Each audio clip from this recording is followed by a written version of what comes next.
afternoon or good evening. This is Kama with the online talk show Pursuing Your Passion, as well as I'm online at kamaspeaksradio.com. Today is a special guest as we close out the season, or close out actually close out the month, and I'm really excited to have Tishea Davis-Hackaman on my show today, the natural hair enthusiast. I'm excited about her show. I'm sorry, I'm all over the place right now. Absolutely. But my energy is high. Thank you so much for being on. Thank you so much for having me, Kama. This is going to be a lot of fun. I've been looking forward to this. I'm all about life since returning to natural and what that actually has meant for not just me, but everyone who knows me. And I'm passionate about a lot of things, but it all, ties together. So, ask away, ma'am. All right. Well, yes, we are talking about natural hair. This is like the biggest phenomenon that's going on right now. I'm seeing even Dark and Lovely, which was carried perm, a lot of the perm products, and I'm seeing them right now with their natural hair line. So we are going to talk about natural hair, why it's important to go natural. The one thing that people talked about us, we are now making such a huge deal out of it because it's something that is great. So I want to get your insight and talk about first, what made you go natural? The short version of my personal story is I had a thyroid issue. And it caused me to have a lot of thinning up to baldness in the back of my head. It looked like a horseshoe shape rather. And I was told by my doctor to not eat soy because I was hypothyroidic. And so I stopped eating tofu, thinking that I had done the right thing. Well, my condition exacerbated, and I had to have emergency surgery. 2 years ago, I had an emergency thyroidectomy, and that's another story for another day, but it really brought home to me that there's a link between what I'm putting in my hair, what I'm putting on my body, what I'm eating, and my health. I mean, I felt and saw the direct correlation. So going natural wasn't a hard decision at all. Staying natural and working through the initial good googly muggly, this is my hair. Now that was a little bit different. It took me maybe 2 weeks. Okay. Now, there's a lot of people out here trying to decide if they want to go that route. Also, there's people that went that route, like a friend of mine. She said she did it for about 2 months, and she said she just could not handle it. So give us, what do you do to push through that, and how can people stay on the right path instead of just giving up so quickly? I would say that, it's people have been returning to natural for a while now, and I'm not on the forefront of that trend at all. But personally, for me, what I found was I had to accept that the hair that grew out of my head grew the way that it was supposed to. And then I had to rethink what beautiful meant, what professional meant. It made me think. I had to think, anybody that's thinking of going natural, if you have no experience with your own hair, by that I mean if you've not cared for your own hair, then you need to prepare yourself mentally for the work. If, like myself, there's several hair typing systems. I'll use the most common, 4C, which means that your hair is tightly kinked, coiled, and compact, which is what I have. Well, compare this to a bone straight perm, and that's night and day. So you have to make sure that you're ready to basically learn how to do something you may not know how to do. And it's the learning curve only needs to last as long as you need it to last. Like, you don't have to go through a bunch of products. You don't have to try to follow every current trend. I tell everybody, figure out what you want to look like, okay? And then treat your hair accordingly. I very seldom wear my hair straight. So all of my products, my regimen, everything that I do is designed for my hair to thrive, grow as quickly as possible, retain as much length as possible, so that I can reach my goal. And that's how I style my hair and everything, So, but everybody, when you get there, to encourage yourself, just remember it's a learning curve, and it doesn't have to take long. You just have to know what you want. You can't return to natural and think that you're going to look like somebody in a picture. I would like to tell everyone, don't. Don't think that you're going to look like someone else, because even if you have a similar hair pattern, your hair is going to have its own uniqueness, its own personality, and you want to make sure that you are accepting and ready for that. Okay, and you're educating people and doing videos, correct? Yes. What made you decide to do something to that extent of educating people on natural hair? Honestly, I will say because I didn't see a lot of representation of women with my texture hair doing styles that went along with my goals, or even using products that went. Basically, I couldn't find what I was looking for. And so I decided I can't be the only woman, a mature woman. You know, I'm not in my 20s anymore. And, you know, there's certain changes. Like I will say I have personal summers, which means, yes, I have hot flashes for those who don't know what that is. So I can't stand, my hair is long, it's gorgeous, but I can't stand it all down, especially in Houston in the summer. Right. So, and I also wanted to have dialogues because I see natural hair and the return to natural as so empowering for Black people. I'm looking at all these businesses that have come into existence. I'm looking at the sisterhood and the brotherhood. I'm looking at the education. I'm looking at how people are being exposed to ideas that you're not exposed to necessarily in mainstream America. Mm-hmm. In the name of diversity, we lost a lot. You know, in integration and trying to figure out who we are in this country, we lost a lot that came over from Africa. Just, you know, traditions and ways of doing things and approaches to living. And I love learning more about it as the community continues to grow and people come in and they bring in the spirituality and they bring in, you know, product and they bring in tradition. Being a part of that to me is amazing, and watching it come forth is amazing. And then seeing little girls that aren't ashamed of their hair, and they can say, I love my hair, you know, when they're small. Whereas I remember my hair was not, it was not when I was younger. People didn't want, you know, my mother gave me a perm because she didn't want to comb it. It was long and thick and all of this other stuff. And so now that we've become more knowledgeable, we're able to help our children. We're able to remove one more stumbling block on their path. We're accepting ourselves as beautiful inside and out. We're accepting that our hair tends to grow up, not down. You know, Right. that it gets big and it's curly, and some days it's just downright rebellious, but that's okay because it's our hair. Sorry, I get really excited about that. No, it's okay. It's okay. I love the enthusiasm about it because you're making it more than just I'm going natural just because I just want my hair to grow. You're educating yourself. And I think that's Exactly. probably one of the most important things is whenever we get into anything or we have any kind of change, we need to educate ourselves to understand what we're doing. And I will say it's safe to say that this is a way of life. It's not just I'm going natural. This is a way of life. Would you agree? I absolutely agree that there is something so empowering about natural hair. Not just that it's eye catching.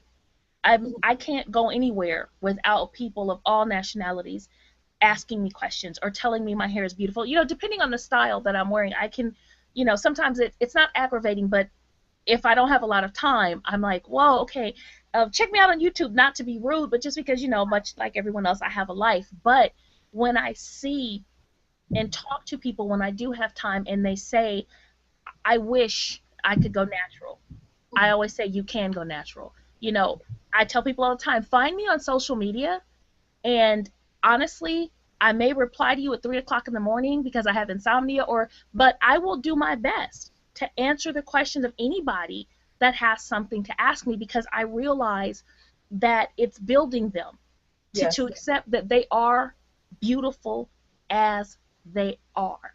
Yes. And so it is a way of life. And if each one would just take the time to reach one, we Hmm. could change the world. We could Yes. change the world. Yes. My daughter, she had some twists in her hair that she did herself, and she took them out. We went somewhere, and she was just getting compliments after compliments, and like you said, from all nationalities. And that's what I love about it, is that everybody is embracing this, and she's not pointed at, especially the older people, they accept it. She's not pointed at as, ugh, what's wrong with her hair? Why is her hair so kinky? Or why is it this? Or why is it that? But it's accepted, and she can Yes. be happy about it. And that's what I love, is that she just smiles about it. And to see the growth of her hair, I am amazed at how much her hair has grown in literally, I don't know, it's been 4 months since February, March, April, May, June, July, almost 5 months now. It's amazing. And her hair is so healthy. It's healthy. And she doesn't want to go straight ever. She's just like, I like my hair curly, and I like the way it is. But as she's going through this process, the other question is the product. How do you choose the correct product with everyone coming up with new lines of natural hair product? It goes back to figuring out what's important to you. Um, there are certain lines that I won't use, or if say a company has multiple lines, if it has soy in it, I won't use it. Rapeseed, I won't use it. Canola, won't use it, because those are genetically modified. And for me, it's important that I'm not having that applied to my skin and my hair. So that eliminates a lot of the bigger companies Mhm. right away. I don't use petroleum, parabens, as far as sulfates go, and there are naturals on both sides of the fence on this, and people shampoo, some people don't. I have found my hair personally prefers no shampoo, um, in terms of like my cleansing. Now I do use a hard water shampoo once a month, because I live again in Houston. The water is hard. My Every bend in your hair is a chance for deposits in your hair to break. So I Wow. make sure that I strip it all down, so that way all my conditioners are getting in there. I'm putting in what's good. Um, I The closer to nature it is, the better it is. I like to say, if I can't put it in my mouth without harm, I don't want to put it in my hair. Now that's me. I'm a little bit of a radical about that. Other people, I would say, find out, if you don't have the book, The Science of Black, I believe it's called The Science of Black Hair. I'm sorry, I don't have my Nook right here with me. Okay. Um, it is The Science of Black. It is an amazing resource in terms of understanding the compounds that make up our hair. Um, just it's good. It's a good book. I don't want to spend all my time talking about the book, but the book is good, and it was really helpful to see. For myself, I'm a curly natural. By that, I like to say I don't wear my hair straight often. This year is the first time I've straightened it more than once a year. I normally straighten it once a year, just to trim it. This year, I tried the beautiful texture system and immediately had to put my hair up because it was just too darn hot. And yeah, so. Right. But as a curly natural, my product, because I wear my hair wet, it's either wet or damp a lot in terms of perspiration, rinsing my hair. I can't use like those really soft, silky, that light, fluffy cream. No, no, ma'am. My hair is like, what? No, no. So Jack. my butters are thick, like peanut butter almost in texture, thick and tacky, Wow. because that's what's going to help my hair stay together longer. Because everywhere that one hair is shorter than the other, it curls. The hair is so curly, it'll just curl out. So I just like to give it a little tack. Um, my Like I said, my hair loves moisture, so everything that I make is moisture. I don't do a lot of protein. The closest I get to protein for my hair is henna, and I do henna every other month. Oh, henna. Henna. I'm sorry. Okay. Okay. Let me move a Now, little. you mentioned if you can't eat it, then it doesn't go in your hair.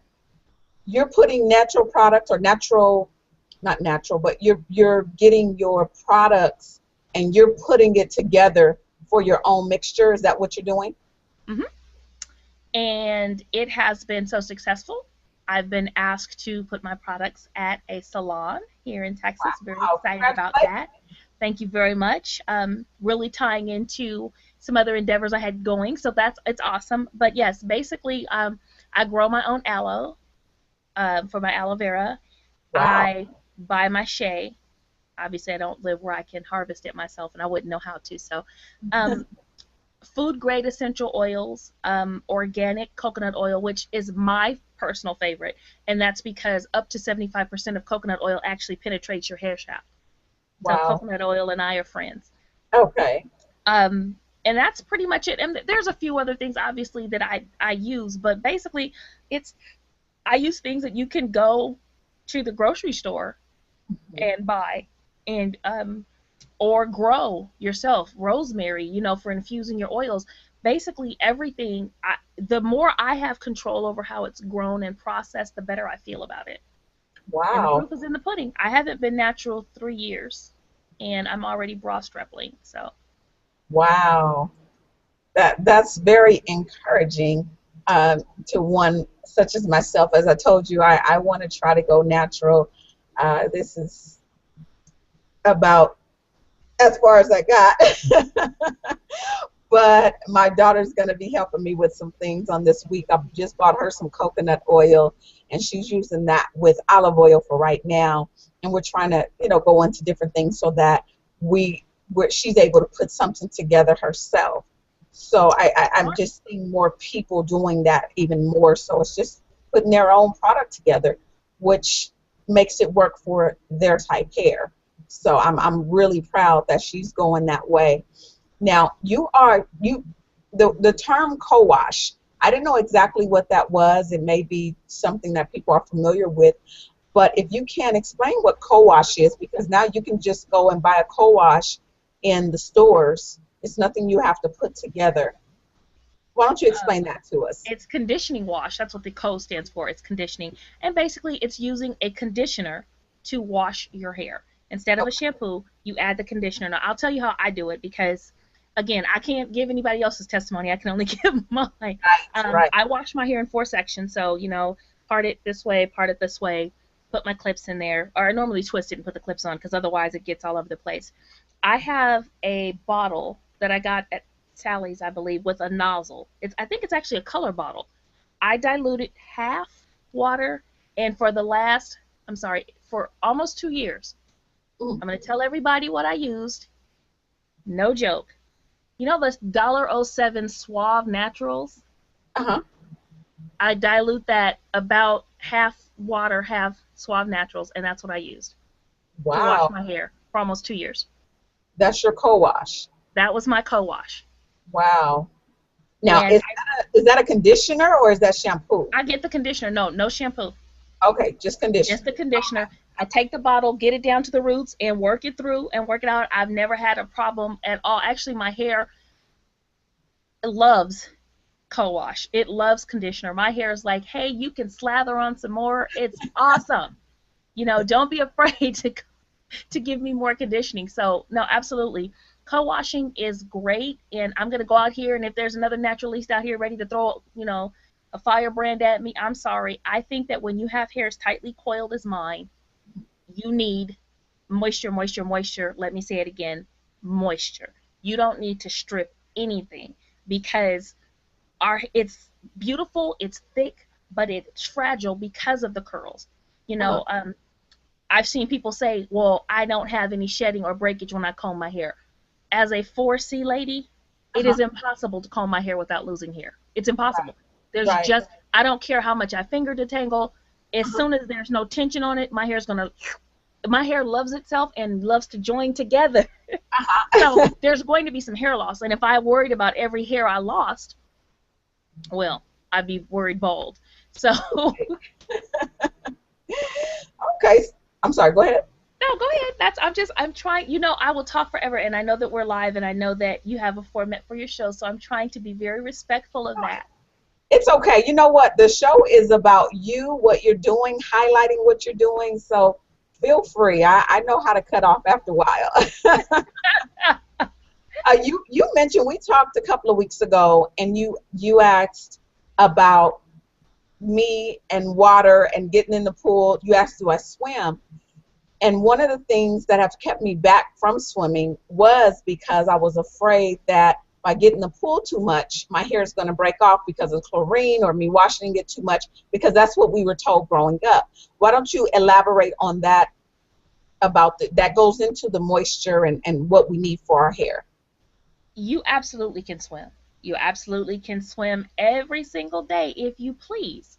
It's Wow. just a case of how are you going to take care of your hair. For myself personally, since I wear what's called protective styles, and I normally wear updos, which basically means if it's a protective style, your ends are covered. So I normally have things braided up. Like this is a crown that goes all the way around, but Yeah. normally I don't do too much, even of this little hanging stuff. But even with this, I would just pull it back and pin it. I have a black satin stretch cap that I slide on, and then the swim cap goes over it. Okay. Um, if you want to swim without a swim cap, definitely rinse your hair before you get in the pool. Before you hit the pool, rinse your hair. Drench your hair, not just rinse it, drench your hair with water, because then that's less pool water that can actually get into your hair shaft, because your hair shaft is swollen with your water from your shower or whatever you do to get your hair wet. And Okay. then swim. Swimming is great exercise. It's good for you. Swim. When you get out, just remember you need to get the chlorine out. Rinse it out. Any chlorine that's in there, you're going to rinse it out. You're going to co-wash it out. I mean, if you know you're going to swim every day, just I wouldn't dilute the co-wash. I would just, squeeze it, get it in there, depending on your style as well. You may need to transfer it to a bottle with a nozzle so you can get it down to the root, pat it. Because sometimes if you have like a flat braided or flat twisted pattern, you don't want to mess that up. So then I do more like this. And I don't know, well, I guess you can. I press the hair to agitate it to get the product all the way through there and rinse it well. Seal it off, and you're good to go. A leave-in, if you like to use a leave-in, which I do. I blend my own, and then seal it off. And you can seal your hair even if it's flat twisted. Just put your oil in there, and then I've been known. You know how you used to pat between the tracks or pat between. Yes. You just want to lay your finger there and lay it down. There you go, and then tie a scarf on it. If you have the time to do that, and that's it. I encourage people to swim. And if that particular sequence of events that I just outlined doesn't work perfectly, tweak it to make it work for you. But there's no reason for us not to swim. Okay. And what? I'm sorry. I said none. Go swimming. Everyone swim. It's hot. Yeah, please. Now we know we can swim.